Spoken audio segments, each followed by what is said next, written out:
dog is alive! I can't believe it! Victor brought an animal back to life.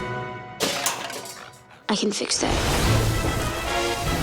Because stop motion is such a rare form of animation, it takes a certain kind of person that's a real artist and has got patience as well. I have lots of ideas.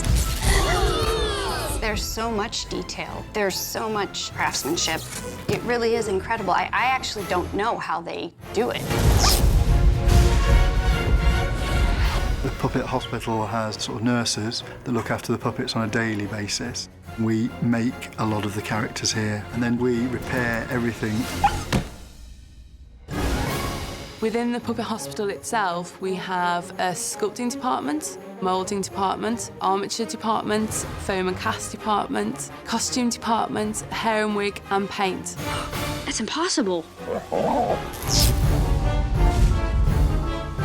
I do think we've assembled a team of people that are really in sync with Tim's sensibility and really understand his vision. Doing stop motion, black and white, 3D, all those elements together just make it a new and beautiful creation. That looks great.